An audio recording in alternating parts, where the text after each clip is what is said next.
This is the all-new 2024 BMW i5 M60 xDrive.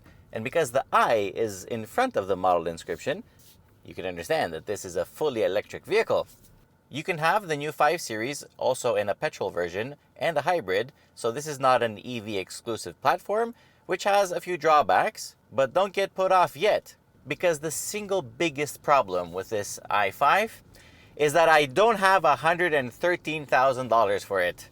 Yes, I love it so much that if I could afford it, I would be talking to you from inside my own vehicle. Yes, it's that good, but let's start with the money. Prices here in Canada start for the M60 model at 95,000 Canadian dollars, but as tested, yep, you guessed it, this one is $113,000.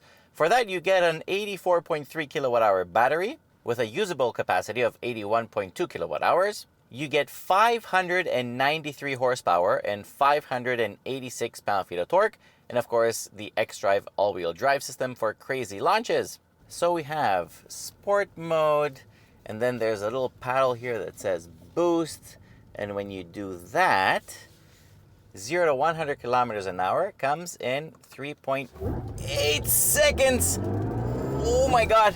And you know what? It takes the exact same amount of time to go to neck just fine to neck need chiropractor. 100. Even with terrible conditions like these outside now in the rain with the car on full boost mode, honestly, you cannot break the traction. This thing is heavy. It's 2.4 tons.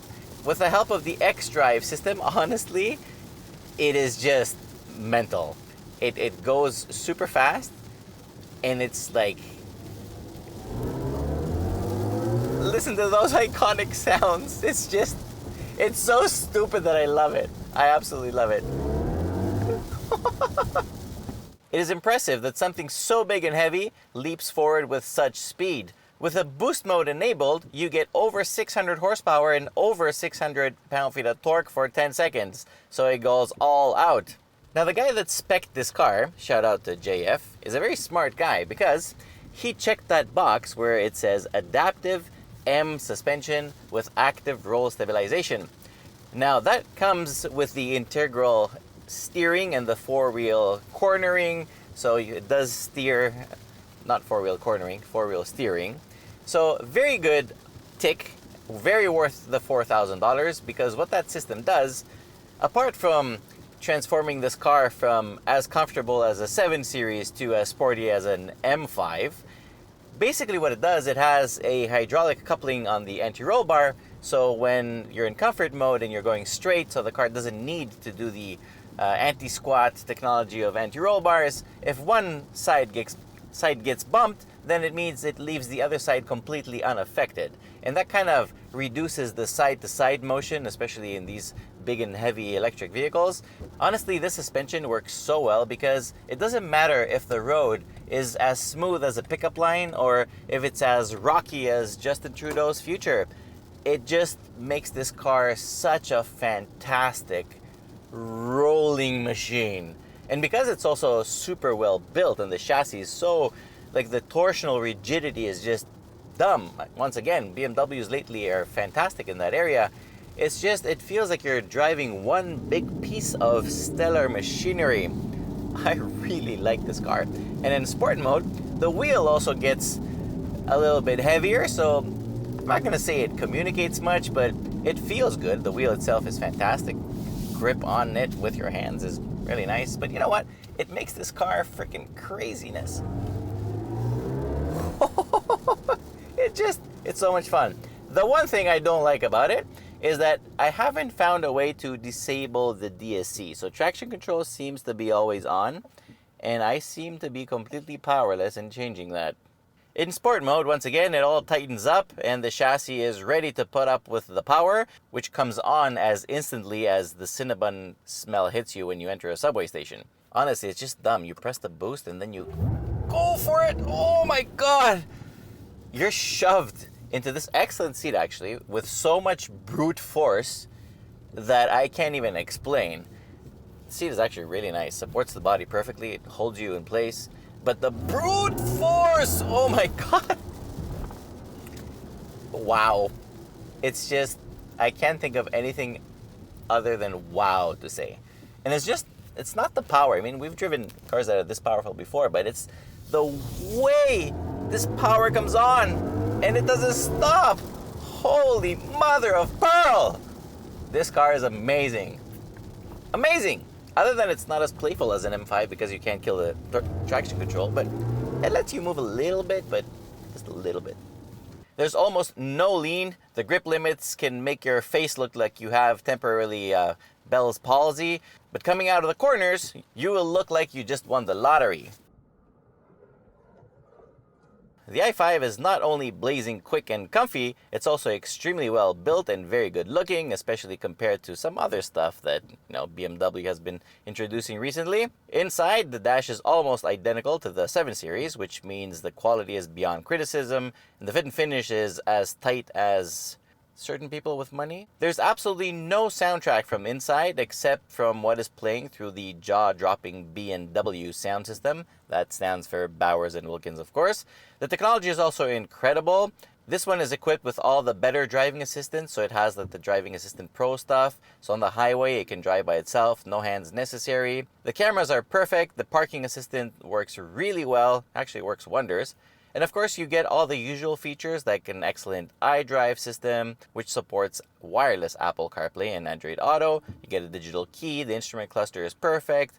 There's a heads-up display, a very nice panoramic roof.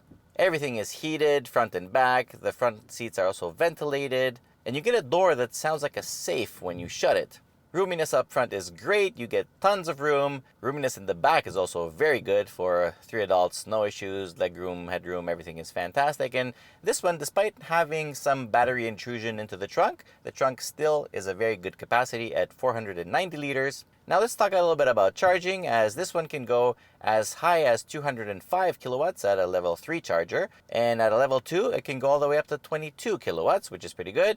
So let's say at 11 kilowatts, you'll need an 8-hour charge at home, which is fantastic. The range we observed was about 450 kilometers, but as the car predicted and the official number, it's only about 412. You get a B mode in the transmission, which means that once you lift off the throttle, it's one pedal driving and the car completely stops. It works very well. If you put it in D, you can actually tell the car how much regen you would like. I have it now on mostly coasting, so you can coast if you want. And then you have to press the brake pedal, which for a brake pedal on an electric car has a very good feel, actually. The front brakes have 4 piston calipers, the rear a single piston. But you know what? Brake pedal feels completely normal, and the brakes themselves, they feel quite strong. They can really stop this thing. I can't do a brake test today. It's all wet, so the measurement would be kind of useless, but they do have good bite, and the pedal feels good. One of the better ones I've felt. I would love to own these wheels, and no, not the car, like these actual wheels, what you're looking at right here. They're 20-inch. They look sick, and especially with the red brakes, even better. Of course, this car has lots of competition, especially from Mercedes. Like all the Germans have something like this. All the Americans are going to come up with something like this, so they're going to be some, caddies in the future that are going to compare. $113,000 is a lot of money, plus tax, but this car is a lot of car. You can also get an i5 40, which is cheaper. It has less horsepower and probably the same amount of range, so it's about $10,000 less than this if you can live with a less powerful model. You can also get a gas-powered one or a hybrid one if you want. So, I have to say, for this specific M60 model xDrive, I actually love this car. I love everything about it. I would buy this car, and for that reason, I need to give it a 10 out of 10 because it's freaking perfect. This carbon fiber is fantastic. Like, I like this light bar. I like everything about this car. I don't like that I'm poor. Subscribe to the channel. Help us raise some money, and maybe we can buy one of these. Nah, I'm just kidding. Just be well. Till the next time, take care. See you later. Bye-bye. Perfect.